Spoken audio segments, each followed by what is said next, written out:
Tu as pourtant ceci, c'est que tu es les œuvres des Nicolaïtes, œuvres que je hais aussi. Apocalypse 2,6. Le désir de Satan est d'introduire quelque chose haï de Dieu. Son objectif est de corrompre en introduisant quelque chose que Dieu est. Et remarquez, s'il y a dans l'Église quelque chose que Dieu est, alors le pouvoir de Satan est établi et la main de Dieu est paralysée. C'est ce que poursuit Satan. Mais j'ai quelque chose contre toi, c'est que tu as là des gens attachés à la doctrine de Balaam, qui enseignait à Balak à mettre une pierre d'achoppement devant les fils d'Israël, pour qu'ils mangent des viandes sacrifiées aux idoles, et qu'ils se livrent à la débauche. Apocalypse 2, 14. Corrompre. Vous vous souvenez de l'histoire? Balaam, qui ne pouvait pas amener un état de condamnation par une malédiction pure et simple, fit le tour, entra par la porte de derrière et enseigna la corruption. Si Satan ne peut pas entrer et réussir à la porte d'entrée, il fera le tour par l'autre chemin. Le but est de corrompre, de sorte que Dieu ne puisse pas être présent et témoin, et qu'Israël soit frustré de sa qualité de prince avec Dieu, de sa place en tant que nation princière pour gouverner. De même, toi aussi, tu as des gens attachés à la doctrine des Nicolaïtes, Apocalypse 2,15. La chose même à laquelle il est fait référence au verset 6 se trouve ici. Cette doctrine, ce principe pernicieux est dans cette église de Pergame.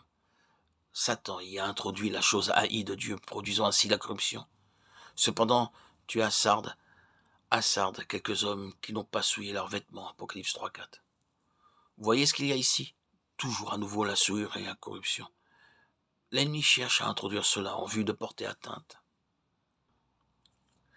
à la position de l'Église, de sorte que le témoignage de l'Église soit ruiné. Je pense que la meilleure façon de démontrer cela, c'est de continuer par notre aspect. Quelle est donc la position de l'Église en tant que conséquence de cet état de justice par la foi? Ce n'est pas sans signification qu'en traitant avec les églises, Éphèse vienne en premier. Il y a un sens dans lequel Éphèse est inclusive et fondamentale. Toutes ces églises en Asie vinrent à l'existence par le moyen de Paul. Regardez Acte 19. En premier lieu, il est dit au verset 10, « Tous ceux qui habitaient l'Asie entendirent la parole du Seigneur. » Ceci se produisait comme étant issu d'Éphèse.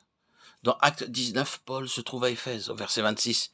Démétrius dit que non seulement à Éphèse, mais dans toute l'Asie, cet homme Paul a détourné une foule de gens. Toute l'Asie. Ici, vous avez 7 églises en Asie. Donc, Éphèse est la clé, le cœur de toute la chose.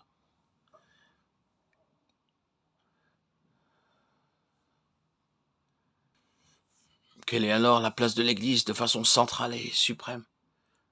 C'est ce que vous trouvez dans l'épître, ainsi appelée aux Éphésiens, qui était une lettre circulaire envoyée aux églises, y compris celle d'Éphèse.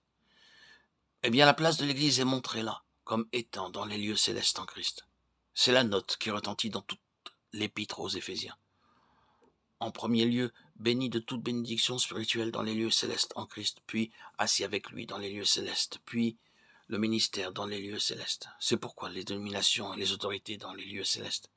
Ainsi vous continuez jusqu'à la fin, et c'est alors la guerre dans les lieux célestes. Notre lutte est dans les lieux célestes. En vertu de l'état de justice par le moyen de la foi, l'Église est représentée comme ayant une position spirituelle au ciel. Prenons garde ici au danger d'une idée trop géographique et littérale, et d'être ainsi occupé de choses imaginaires, des choses de néant. Tout cela est une question en premier lieu de position spirituelle et d'ascendance spirituelle, et qui concerne presque chaque moment de la vie de tous les jours. Je veux dire que toute cette question d'être dans les lieux célestes s'applique très souvent à des cas tels que laver la vaisselle. Vous pouvez être dans les lieux célestes tandis que vous lavez la vaisselle, ou il peut en être tout autrement en ce qui vous concerne.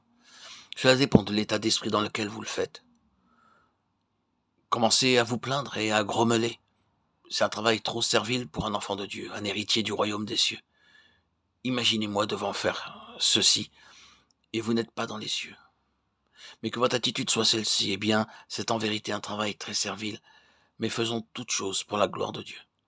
Et vous vous trouvez dans les lieux célestes. C'est une question spirituelle, une question morale, une question de puissance morale dans un sens spirituel. C'est là la signification des lieux célestes, tout pour la gloire de Dieu. Quoi que vous fassiez. des choses ordinaires à ce qui vous paraît extraordinaire. Vous devez savoir que cela touche chaque instant de votre vie, où que nous soyons, quoi que vous fassiez. Ne pensez pas qu'il vous faille échapper à ce corps mortel et être sur un nuage et vous envoler quelque part là-haut. Ce n'est pas cela, être dans les lieux célestes. Être dans les lieux célestes, c'est tout faire pour la gloire de Dieu, dans chacun des détails de votre vie, des petites choses comme des grandes. Tout consiste à vous décentrer de vous-même pour tout porter vers le Seigneur, quoi que vous fassiez, dans chacun de vos petits actes quotidiens. Voilà, être dans les lieux célestes.